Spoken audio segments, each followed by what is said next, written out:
자, 오늘도 웨스트민스터 신앙고백서 우리 계속 이어서 살펴보겠습니다. 자, 오늘 웨스트민스터 신앙고백서 우리 8장에 중보자이신 그리스도에 관한 이야기를 쭉 하고 있고, 지난주에 5항에 대한 내용들을 다 살펴봤고, 지난주에 말씀을 마치면서 이제 성경 구절 한두 가지를 좀 살펴보면서 5항을 간단하게 이제 정리하고 이제 6항으로 넘어가겠다 하는 말씀을 드렸습니다. 자, 5항의 내용 중에서 예수 그리스도께서 완전한 복종과 영원한 성령을 통하여 단번에 자신을 희생의 제물로 하나님께 바침으로써 그의 아버지의 의를 온전히 충족시키셨으며, 아버지께서 맡겨주신 모든 사람들을 위하여 화목뿐만 아니라 하늘나라에서 얻을 영원한 상속권을 획득하셨다. 이것도 다 중보자이신 그리스도의 은혜를 말씀하고 있는 것들을 우리가 이제 여러 주에 걸쳐서 말씀을 나누었습니다. 자, 그 중에서 이제 성경 구절 한 두어 구절만 좀 살펴보고 6항으로 넘어가겠습니다. 자, 중간에 이제 성경 구절 참고 구절들이 이렇게 이러한 신앙 고백이 만들어질 때 이 성경 구절이 토대가 되었다라고 하는 건데, 자, 그 중에서 중간에 보면 에베소서 5장 2절 말씀이 써 있습니다. 자, 그 에베소서 5장 2절 말씀에 아주 중요한 사도 바울이 에베소 교회에 보낸 이 편지 중에 이제 그리스도께서 하신 일에 대한 중요한 이야기를 우리에게 알려주고 있는데, 에베소서 5장 2절에 이런 말씀이 적혀 있습니다. 그리스도께서 너희를 사랑하신 것 같이 너희도 사랑 가운데서 행하라. 그는 우리를 위하여 자신을 버리사 향기로운 제물과 희생 제물로 하나님께 드리셨느니라. 자, 이게 에베소서 5장 2절의 말씀입니다. 자, 여기 에베소서 5장 2절 말씀을 우리가 볼 때 이제 앞에 있는 전반부하고 뒤에 있는 후반부를 좀 구분해서 이게 두 가지가 왜 이렇게 합해져서 이 5장 2절에 우리에게 주는 말씀이 뭐냐면, 그리스도께서 너희를 사랑하신 것 같이 너희도 사랑 가운데서 행하라. 너희도 사랑 가운데서 행하라. 주님께서 너희를 사랑하신 것처럼 너희도 그렇게 사랑 가운데서 행하라 라고 말씀하시고, 바로 이어서 그리스도께서 너희를 사랑하신 것 같이 이걸 설명하듯이 그는 우리를 위하여 자신을 버리사 향기로운 제물과 희생 제물로 하나님께 드리셨느니라. 그러니까 예수님께서 너희를 사랑하셨는데 어떻게 사랑하셨냐면, 그 주님께서는 우리를 위해서 자신을 버리셨다. 그리고 향기로운 제물과 희생 제물이 되셔서 자기 자신을 하나님께 드리셨다. 이게 예수님이 우리를 사랑하신 방식이다. 그러니 너희도 사랑 가운데서 행하라. 예수님처럼. 그래서 예수님이 행한 것처럼 너희도 누군가를 위하여 자신을 버리고 향기로운 제물과 희생 제물로 자기 자신을 하나님께 드려라 하고 바울이 가르쳐 주는 겁니다. 그래서 이 말씀을 가만히 살펴보면서 이 말씀을 가장 잘 마음에 이제 와닿게 되어지는 사람들이 있는데, 그 사람이 누구냐면 이 땅의 부모들입니다. 부모들. 이 부모는요, 여기 지금 이 5장 2절 에베소서 5장 2절의 말씀이 부모가 되어서 자식을 낳아서 그 자식을 키우면서 뭐 다 큰 줄 알지만 평생 AS가 자식 아니겠어요? 자, 그러면 그는 우리를 위하여 자신을 버리사, 예수님이 우리를 위해서 그러셨다는 건데, 요 이야기를 가만히 따져보면 부모는 자식을 위하여 자신을 버려요. 그 자식을 위해서는 자기 자신을 희생제물로 삼아요. 이게 부모들의 삶이거든요. 그래서 하나님께서 우리를 부모되게 하심은 하나님의 마음을 알도록, 하나님의 뜻을 알도록, 하나님께서 그리스도를 통해서 이루셨던 그 사랑을 우리로 하여금 알게 하려고. 아픈 손가락이 있어요. 우리가 뭐 어른들이 예전에 그러잖아요. 아이고 저 자식은 내게 아픈 손가락이야 그러잖아요. 아픈 손가락이 있어요. 그 아픈 손가락을 바라보면서 눈물로 기도하는 부모의 마음, 그렇게 기도하는 부모님들은 알아요. 이 이야기를. 예수님께서 이 땅에서 오셔서 자신을 버리사 희생제물로 자신을 하나님 앞에 내드리는 것은 바로 우리 부모들이 정말로 그 아픈 손가락 같은 내 자식들을, 내 손자녀들을 위해서 눈물로 기도하면서 그 인생의 여정 중에 우리는 하나님 되어지는 거예요. 예수님 되어지는 거고요. 그래서 우리들의 마음에 아픈 마음이지만 여러분, 그 아픈 마음을 하나님께서 내게 주시는 이 어찌 보면 십자가 같은 그런 멍에들이 있어요. 그 십자가를 하나님 왜 그러시냐고, 왜 이렇게 하시느냐고, 여러분 마음에 그 괴로운 마음이, 탄원하는 탄식의 마음이 많겠지만, 그러나 그 마음을 이제 어떻게 여기셔야 되냐면, 하나님이 나를 예수의 마음, 하나님 마음을 알게 하사 이것들을 통해서 나를 버리게 하셨고, 나를 희생 제물로 삼으셨고, 내가 이로 인해서 하나님을 알게 하시는구나. 그러나 하나님께서 내가 그렇게 아픈 마음으로 기도하고 있는, 내가 나 자신을 희생하면서까지 사랑하는 내 자녀손들의 삶은 하나님이 지키실 거예요. 내 자녀, 내 손자녀, 내 자손들이기 이전에 하나님 자식이거든요. 하나님 자녀예요. 하나님이 왜 자녀들에게 이런 아픔을 주시는가라고 하는 문제, 이 문제는 하나님께서 우리가 알지 못하는 하나님의 그 섭리 가운데 하나님의 그 뜻이 있음을 우리는 겸손하게 그냥 인정하는 거예요.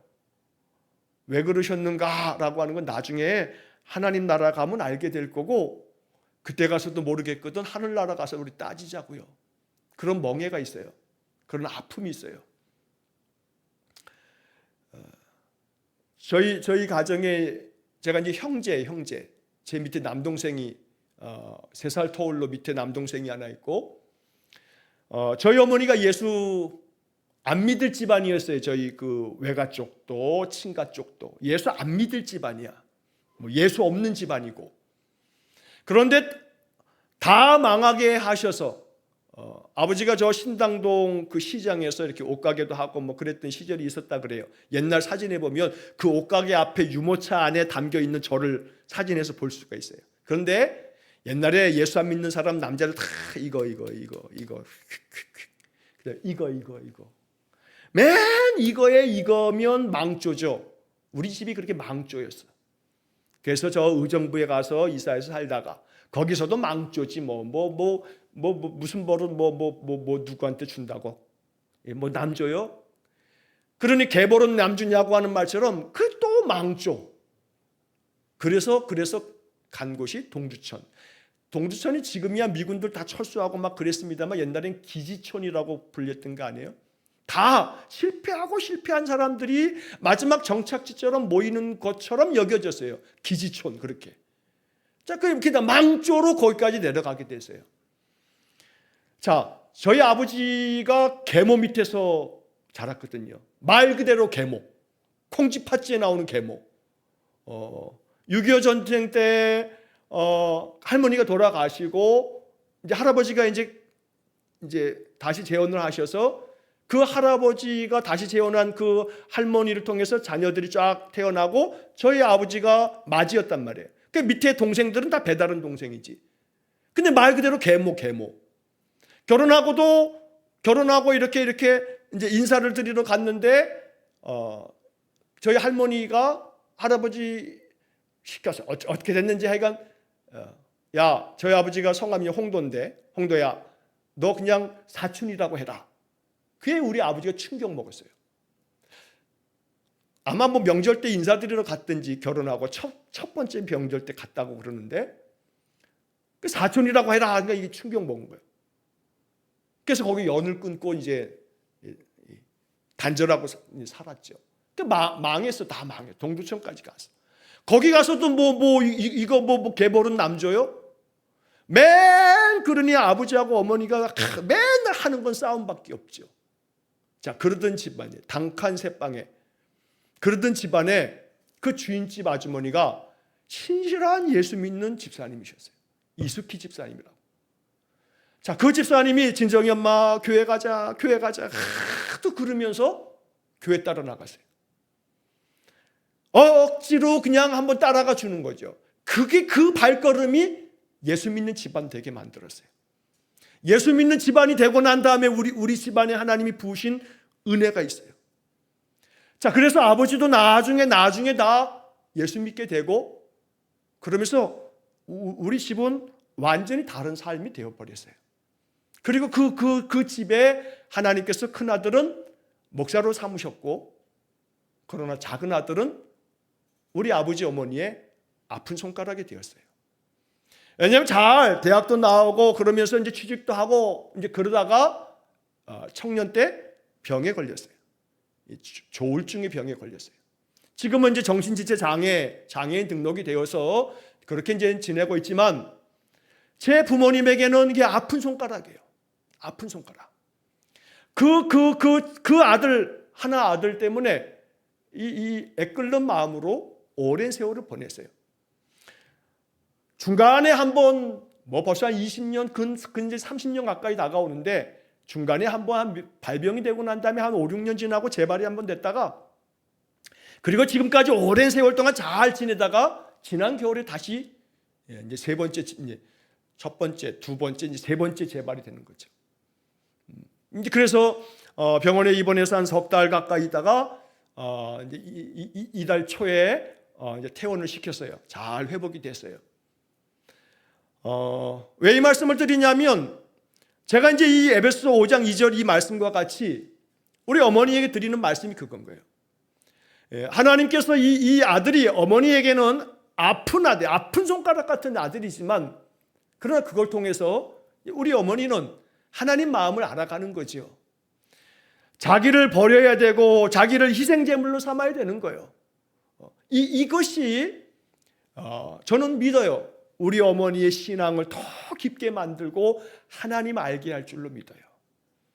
이 상처와 아픔들은 이게 다 쓸데없는 것처럼 여겨지지만 아니거든요. 하나님 그 속에서 정말로 우리가 알지 못하는 너무나 신비한 영적 은혜에 하나님을 만나게 하신단 말이에요. 그래서 여기 이 에베소 5장 2절을 통해서 우리는 그는 우리를 위하여 자신을 버리사 향기로운 제물과 희생 제물로 하나님께 드리셨느니라. 이 예수 그리스도께서 우리를 위해서 그렇게 하셨어요. 그래서 오늘 이 말씀을 드리면서 부디 우리 여러분 성도님들 가정 속에 각 가정마다 형편은 다 다르고 내용은 다를지 몰라도 아픈 마음의 눈물의 탄식들이 있거든요. 근데 그걸 가지고 여러분 마음 가운데 하나님 만나실 수 있기를 축복합니다. 그 어떤 것의 내용이라 할지라도 그것 때문에 하나님 더 깊이 만나시기를 축복합니다. 그 아픔을 겪고 있는 그 가족이 됐던 아니면 또 어떤 일이 됐던 그것은 하나님이 또 하나님의 방법으로 이루어 가실 거예요. 하나님께 맡기세요. 자녀가 됐든 손자녀가 됐든 내 형제가 됐든 내 부모가 됐든 그들도 하나님의 자녀거든요. 그러니까 내가 다 짊어질 십자가 아니에요. 주님이 대신 짊어질 십자가고요. 하나님께서 이루어 가실 하나님의 경륜 속에 있어요. 하나님께 맡기시고 내 마음의 아픈 마음으로 나를 버리며 나를 희생제물로 삼아 내가 아낌없는 사랑으로 사랑을 베풀면서 그러면서 나는 내가 주님의 사랑을 이제 알게 됐다. 내가 이 아픔을 가지고 이걸 놓고 기도하면서 나는 하나님의 마음을 알게 됐다. 여러분 그렇게 하나님 더 깊이 만나가는 그런 은혜가 되어지기를 간절히 축원합니다. 자, 하나 성경 구절을 또 하나만 좀 더 보자면 골로새서 1장 19절 20절이 거기에 적혀 있을 거예요. 자, 골로새서 1장 19절 20절 여기 말씀에 보면 아버지께서는 모든 충만으로 예수 안에 거하게 하시고 그의 십자가의 피로 화평을 이루사 만물 곧 땅에 있는 것들이나 하늘에 있는 것들이 그로 말미암아 자기와 화목하게 되기를 기뻐하심이라. 자, 여기 골로새서 1장 19절 20절의 말씀에도 아주 중요한 교리가 담겨 있는 말씀이죠. 아주 중요한 복음이에요. 아버지께서는 모든 충만으로 예수 안에 거하게 하시고, 한마디로 말하면 아버지 하나님이 예수, 이 땅에 육신을 입고 오신 예수님에게 모든 충만을 부어주신 거예요. 예수님 안에 충만함이 있는 거예요. 첫째는 이게 우리의 기도가 되고 이 말씀대로 나도 되어지기를 원합니다 하고 기도해야 돼요. 모든 충만으로 예수 안에 거하게 하신 하나님, 나의 아버지, 내 안에도 모든 충만함이 있기를 원합니다 하고 충만함을 구하세요. 그러면 저절로 성령 충만, 은혜 충만, 감사 충만, 말씀 충만, 기쁨 충만, 충만이 있을 거예요. 자, 그런데 이제 그 다음에 보면 이렇게 모든 충만이 예수 안에 거하시고 그 예수는 그의 십자가의 피로 화평을 이루셨다고요. 그 십자가를 마다하지 않으시고 겟세마네에서 이 잔을 내게서 옮겨달라고 그렇게 부르짖어도 아버지의 원대로 되기를 원한다 하시면서 십자가의 길로 가셨죠. 십자가의 피로 화평을 이루셨다고요. 같은 이야기지만 그 다음의 이야기가 땅에 있는 것들이나 하늘에 있는 것들이 다 그로 말미암아 자기와 화목하게 되기를 기뻐하셨다. 여기 화평을 이루셨다. 자기와 화목하게 되기를 기뻐하셨다. 화평, 화목. 주님은 이것을 이루시려고 이 땅에 오신 거예요. 자, 이렇게 예수 그리스도께서 온전한 복종과 성령 충만함 속에서 자신을 희생제물로 내어주시면서 우리로 하여금 화평을 이루심으로 그 십자가가 다리가 되어 우리는 막힘없이 예수 그리스도를 통해서 아버지께로 나아갈 수 있게 됐어요. 그리고 이제 우리에게 주시는 똑같은 사명은 화목하게 되기를 기뻐하신다고요. 화목하게 되기를. 예수의 십자가의 은혜는 예수 그리스도의 십자가로 말미암아 화평이 이루어짐으로 온 세상이 화목해지는 거예요. 사람이 죄인된 인생이 하나님과 화목해지고 또 우리 인생들은 내 형제, 내 이웃을 돌아보며 그리스도의 사랑을 나누어 화목해 되어지는, 수직적으로 하나님과 나 사이에 화목이 이루어지고 수평적으로 나와 내 이웃과 내 옆 사람들과 화목해지는 그런 십자가를 만드는 거죠. 우리 삶이 그거거든요. 그래서 참신자는 나의 삶이 십자가가 되는 거예요. 하나님과 나 사이 다리가 연결되고 내 주변 사람들과 또 사랑의 다리가 연결되어지는, 하나만 있어서는 안 돼요. 그래서 나는 예수는 믿는데 사람들이 싫어, 교회가 싫어, 나 교회 안 가, 난 그냥 하나님하고 나하고 직접 난 주님을 바라보면서 내가 주님께만 내가 믿음 안에서 굳건하게 서면 됐지 뭐 이 교회가 뭐 필요 있어, 이따구로 생각하는 사람들은 이게 생각이 하나만 알고 둘을 모르는 거예요. 십자가는 수직도 있고 수평도 있는 거예요. 난 이거면 돼, 난 이거면 돼, 그냥 위로 하나님하고 나 쌓이면 돼. 이거 뭐 대단한 믿음인 것 같지만 그 교만함이에요. 교만함이에요. 교만한 마음을 버리고 하나님께서 말씀하신 것처럼 우리 안에 그리스도의 사랑을 이루어 가야 돼요. 화목해 하는 직분을 우리에게 주셨다고요. 그러니까 수직적으로 하나님과 나 사이에 화평이 이루어지고 수평적으로 나는 내 이웃과 성도들과 교회 공동체 안에서 믿음의 지체들과 함께 아름다운 화목을 이루어 가는 것, 이것이 온전한 믿음으로 나아가는 길이에요. 십자가를 만들어야지 이게 반쪽짜리 십자가를 뭐 대단한 믿음인 것처럼 그러면서 그냥 뭐 교회 안에 공동체 안에 아이고 저 사람은 어쩌고 그 사람은 어쩌고, 맞아요. 그 사람 어쩌고 저쩌고 다 맞는 말이에요. 그러나 그 사람도 있고 저 사람도 있고 다 그런 사람들이 교회를 이루는 거예요. 왜냐하면 다 죄인들이 모인 곳이 교회니까. 그러니까 교회가 뭐냐? 이거 교회가 뭐냐면요, 교도소예요. 교도소. 여러분, 교도소에 가게 되면 교정, 사람을 교정시키는 곳이다라고 해요. 그래서 죄인들을 부르러 왔지 의인을 부르러 오지 않았다고 예수님 말씀하세요. 우리가 다 죄인이거든요. 그러니까 이 사람이 어쩌고 저 사람이 어쩌고 그래서 교회가 어쩌고 목사가 어쩌고 장로가 어쩌고 다 맞아요. 옳으신 말씀이에요. 그래요, 맞아요. 교회가 그렇거든요. 자, 그 안에서 내가 어떤 신앙을 살아야 될까? 물론 건강한 교회를 찾아서 내 신앙의 뿌리를 내리는 것은 무엇보다 중요해요. 오늘날 같은 이 엄청나게 많은 이 교회 시대에 건강한 교회가 그래서 중요한 거죠. 그러나 아무리 건강한 교회라 할지라도 이 땅에 있는 교회는 불완전한 교회인 거예요. 그래서 그러한 교회 안에서 우리는 위로 하나님 앞에서 수직적인 이 하나님과의 화평한 이 관계를 돈독하게 만들어서 옆에서 죄인들이 아무리 나를 뒤집어 놔도 흔들릴지를 몰라도 다시 중심 잡고 뿌리를 그리스도에 내린 자이니 그것 때문에 타격받지 말고 믿음 안에 굳건히 서는, 그래서 그들을 위해서 더 긍휼한 마음으로 기도하고 그 아직도 남 상처만 주는 가시덩어리 저 고슴도치도 하나님의 은혜 안에서 저거 변화되어져 가도록 기도하면서, 그러면서 자기와 화목하게 되기를 기뻐하는 마음을 갖는 것, 이게 바로 중보자이신 그리스도를 닮아가는 신자의 삶이다. 그래서 에베소서 5장 2절, 골로새서 1장 19절 20절을 통해서 중보자이신 그리스도를 이렇게 우리가 발견할 수 있어야겠습니다.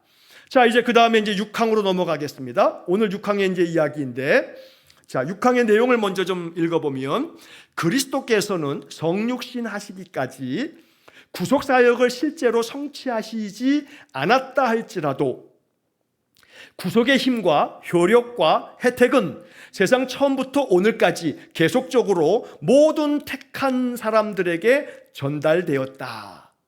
그 다음에 이제 두 번째, 그 다음에 이어지죠, 문장이. 자, 첫 번째 문장만 좀 다시 한번 살펴보면, 자, 그리스도께서는 성육신 하시기까지, 그러니까 예수님께서 이 땅에 사람으로 오시기 전까지 구속사역을 실제로 성취하시지 않았다 할지라도, 이게 좀 표현이 어려운데, 예수님께서 성육신하여 이 땅에 사람으로 오셔서 예수님이 십자가의 죽으심으로 구속사역, 그러니까 십자가로 말미암아 우리의 죄를 다 담당하심으로 이제 우리가 십자가의 예수의 보혈로 죄사함을 얻고 십자가의 은혜로 구원받는, 예수를 나의 구주로 믿는 그런 믿음으로 구원함을 얻는 그 귀한 사역, 이 구속사역을 예수님이 성육신 하시기까지는 아직 실제로 성취하시지는 않았다.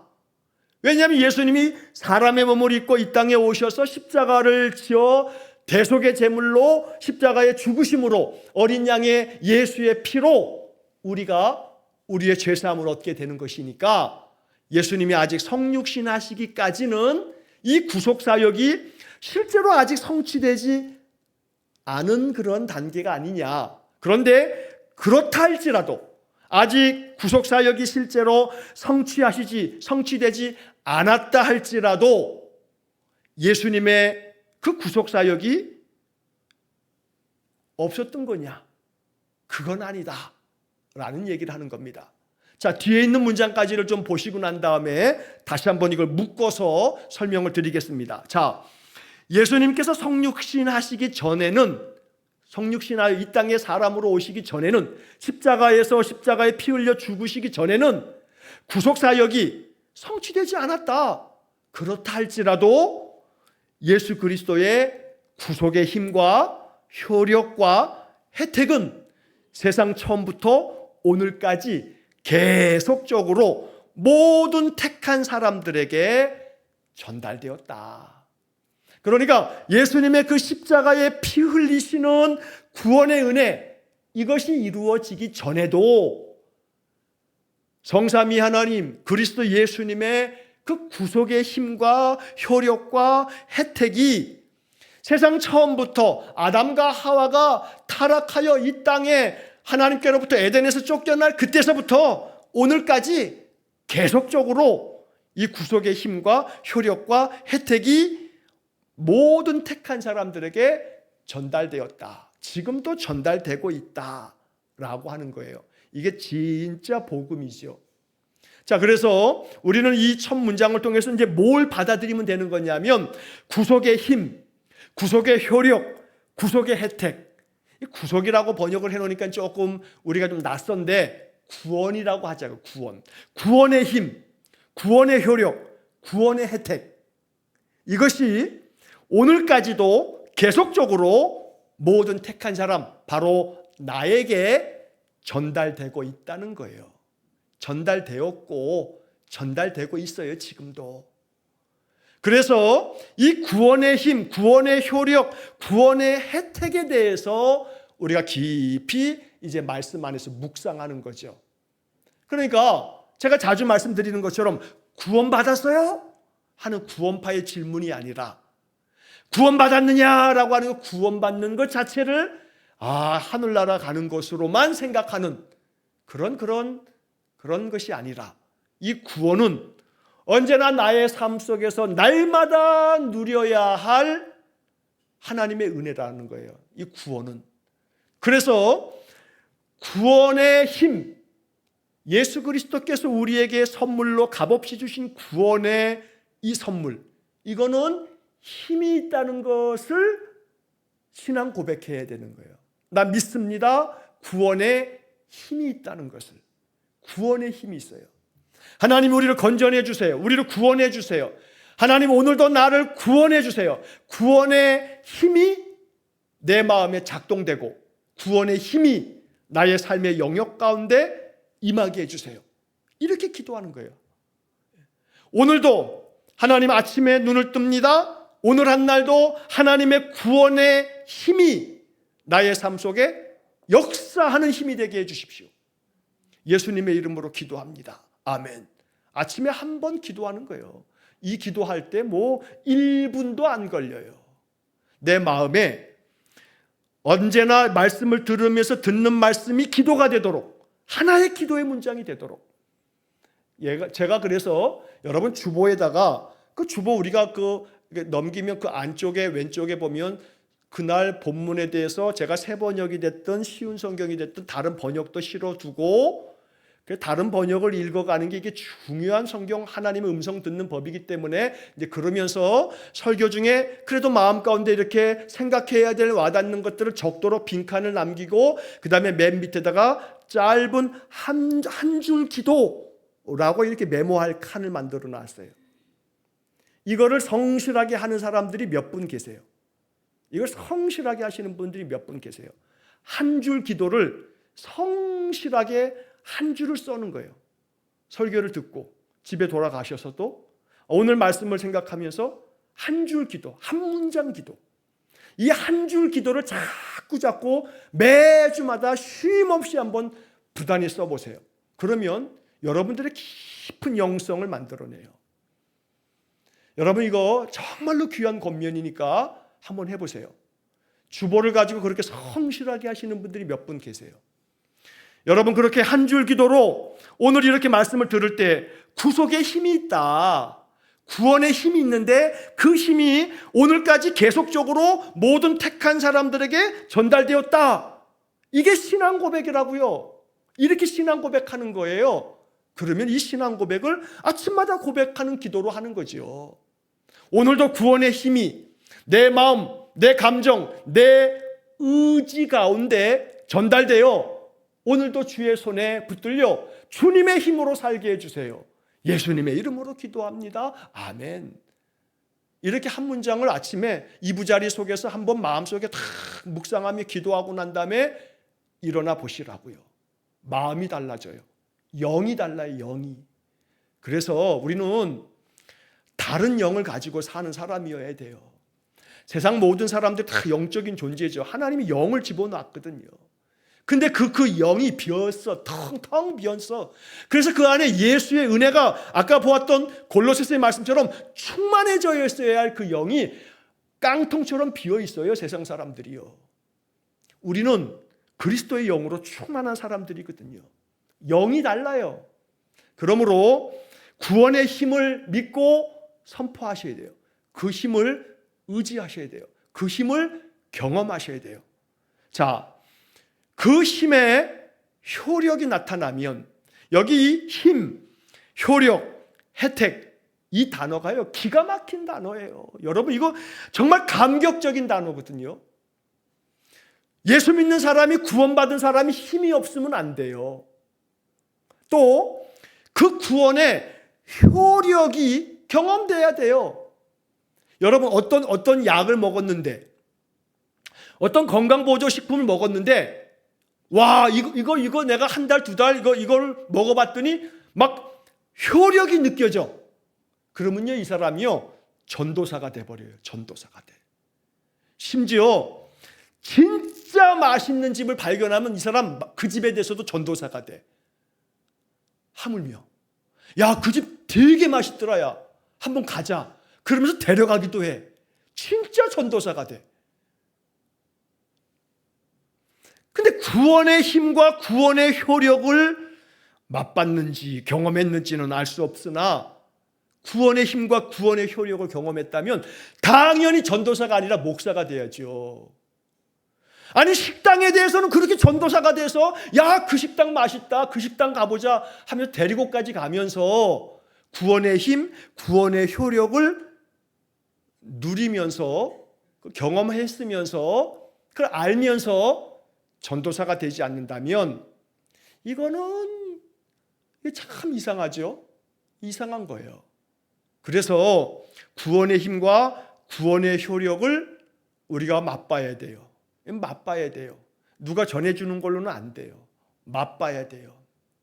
아무리 이거 맛있다, 이거 이런 맛이야 하고서 맛을 아무리 설명해줘도 소용없어요. 아무 소용없어요. 백날 설명해줘도 소용없어요. 백문이 불여일견이다 그러는데 뭐 100번 들어봐야 소용없다. 한 번 보는 게 중요하다 그러지만 아니에요. 백문이 또 아무리 백견이 100번 봐도 소용없어요. 한 번 먹는 게 중요해요. 한 번 먹어봐야 하는 거예요. 먹어봐야. 구원의 은혜, 구원의 힘, 구원의 효력을 한 번 먹어봐서 한 번 맛보아 알면 그러면 그 맛본 것에 우리의 마음에 놀라운 감동이 일어나는 거죠. 그러니까 우리는 이 문장을 읽으면서 이 딱딱한 교리가 아니라 생명의 복음이 되어진다면 구원의 힘과 구원의 효력을 맛보아 알기를 원합니다 라고 기도하면서 사는 거예요. 그래서 오늘도 먼저는 내 마음, 나의 영이 구원의 그 효력을 맛보아서 내 안에 감사가 막 솟아나. 아침부터 내 마음에 감사. 마음속에 감사가 터져 나오고 내 마음에 여유가 생겨. 여유가. 뭐 통장에 동그라미가 많이 찍혀야만 여유로운 마음이 생기는 게 아니라 내 통장의 잔고는 비고 비는데 내 마음은 왠지 모르는 여유가 생겨. 그럼 그 사람은 뭔가 구원의 혜택을 보고 있는 거죠. 왜냐하면 떡으로만 사는 게 아니라는 것을 경험한 사람이거든요. 떡의 문제는 결핍이고 부족함인데 내 영은 충만해서 내 안에 기쁨과 감사가 빼앗겨지지 않는다면 이 사람은 구원의 혜택을, 구원의 효력을 누리고 있는 사람 아니겠습니까? 그 다음에 이어지는 말씀 혜택도 마찬가지. 혜택. 어떤 사람에게 이러이러한 혜택이 주어집니다 하면서 광고들을 하잖아요. 당신은 이러한 혜택을 받을 사람입니다. 당신에게는 이러이러한 사은품이 있어요 하고서 혜택을 다 얘기해줘. 그러면 그 혜택 때문에 마음이 동해가지고 그냥 확 카닥 물건을 사기도 해. 혜택, 구원의 혜택이 있다고요. 구원의 은혜가 가져다주는 놀라운 선물들이 있어요. 실제적인 그런 놀라운 축복이 있는 거죠. 그러니까 힘과 효력과 혜택은요, 이거 관념적인 게 아니에요. 추상적인 게 아니에요. 그냥 머릿속에서만 뭐 그런 것이 있다더만 그게 아니에요. 이 실제. 나의 삶에 구원의 은혜가 실제가 되어지는 거, 이게 세상 처음부터 오늘까지 계속적으로 모든 택한 사람들에게 전달되었다고요. 이미 배달됐어요. 배달됐어요. 모든 택한 사람들에게, 나를 포함해서 전달됐는데, 그런데 이것을 내가 받아들이지 않고, 내가 인정하지 않고, 내가 사용하지 않으면 아무 소용 없어요. 요즘에 코로나 이후로는 더 많이 오죽하면 배달의 민족 뭐 배달해주는 업체 이름도 그거지만 배달의 민족, 배달의 민족. 한자 뜻은 다른데 오죽하면 배달이 전국 방방곡곡에 얼마나 잘 되는지. 로켓 배송 오늘 밤에 12시 되기 전에 주문했는데 아침 7시 되기 전에 내 집 앞에 들어와 있어. 이런 나라가 어디 있어요? 이런 나라가. 미국도 그러지 않아. 저 북유럽에 그렇게 잘 사는 선진국이라고 하는 나라도 대한민국의 이 배달의 민족이 누리는 이 혜택을 없어요. 그런 거 없어요. 그런데 이 배달의 민족이 이런 혜택 속에서 물건이 내 집 앞에 새벽에 배송이 딱 돼 있어. 뭔 소용이 있어요 그걸? 배달돼봐야 뭔 소용이 있어. 전달됐다고요. 네 집 앞에 전달됐다. 이제는 네가 문 열고 그 배달된 거 네 집 안에 갖고 들어가서 포장지 열고 사용해라. 요한계시록에서 말씀하시는 것처럼 예수께서 내가 문 밖에 서서 두드리노니 배달됐다 하고 문 밖에서 두드리노니 너희가 내 음성을 듣고 문을 열면 내가 그에게로 들어가 그로 더불어 먹고 그는 나로 더불어 먹으리라. 예수님이 문 밖에 서서 두드리는 거예요. 배달됐다, 전달됐다. 구속의 힘과 효력과 혜택이 네 집 앞에 전달됐다 하고 문 두드리시는 거예요. 그러면 이제 우리는 어떻게 돼요? 문 열어야 돼요. 문을 열면 내가 그에게로 들어가 그로 더불어 먹고 그는 나로 더불어 먹으리라. 이게 오늘 이 모든 택한 사람들에게 전달됐다, 배달됐다라고 하는 말씀으로 이거 받아야 되는 거예요. 그러면 꼭 기억하세요. 아침마다 마음문 여시고 하나님 오늘은 뭘 배달해 주셨나요? 하고 물어봐요. 하나님 오늘은 내 마음에 뭘 배달해 주시려나요? 하고 물어보시라고요. 그러면서 마음 가운데 하나님 오늘은 내가 이런 마음으로 하루를 살아야겠어요. 그런 기도가 나오면 하나님 그거 배달해 주신 거예요. 마음속에. 그래서 날마다 계속적으로 모든 택한 사람들에게 전달되고 있는 힘과 효력과 혜택, 이거 누리셔야죠. 그게 신자예요. 그러니까 이 신앙 고백, 이 6항에 나와 있는 이 첫 번째 신앙 고백을 마음속에 여러분 깊이 음미하시면서 이 구원의 힘과 구원의 효력과 구원의 혜택이 우리 삶 속에 일상이 되기를 축복합니다. 뭐 뜨문뜨문 생각날 때쯤 한 번씩 이런 거 말고 말이에요. 일상이 되자고요. 일상이. 매일매일의 일상. 그래서 상번제가 중요하다 이 말이에요. 아침마다 예배함이 중요해요. 아침마다 예배함이. 월요일부터 토요일까지 아침마다 6시에 상번제 드리듯이 그렇게 예배하고 주일이 되면 공동체가 모여서 함께 또 예배하고 그렇게. 아침에 제가 6시 50분이 되면 우리 카톡방에 탁 하고 시간 되면 올려드리는 아침 기도문을 오늘 아침 하나님께서 내게 배달해 주시는 말씀이라 여기면서 마음에 담고 이 말씀이 은혜가 되면 이거 누구한테 내가 전달해 줄까 하고 또 전달해 주고 이러면서 아침을 맞이하는 것이 일상이 되고 거룩한 습관이 되면 여기서 내 영이 새로워지고 내 영 속에 하나님의 성령의 충만한 은혜가 많은 열매를 맺게 할 줄로 믿습니다. 그래서 날마다 오늘 이 말씀과 같이 언제나 구원의 힘과 효력과 혜택이 계속적으로 전달되었다는 것을 여러분 믿음으로 고백하시고 제가 계속 말씀드려요. 사도신경에 이 세 번역으로 되어져 있는 우리가 새롭게 개정된 사도신경이 나는 믿습니다. 이런 문장의 구조로 되어 있는 거잖아요. 나는 믿습니다. 구원의 힘과 효력과 혜택이 오늘도 내 하루의 삶에 전달되었음을 믿습니다. 이게 신앙 고백인 거예요. 이렇게 신앙 고백을 가지고 살아가는 삶이 될 때 신앙 고백은 교리가 아닌 복음이 되는 거예요. 그러므로 날마다 복음을 누리면서 사는 복된 삶이 되시기를 주의 이름으로 간절히 축원합니다. 그 다음 문장은 다음 주에 이어서 또 함께 묵상하도록 하겠습니다. 함께 기도하겠습니다.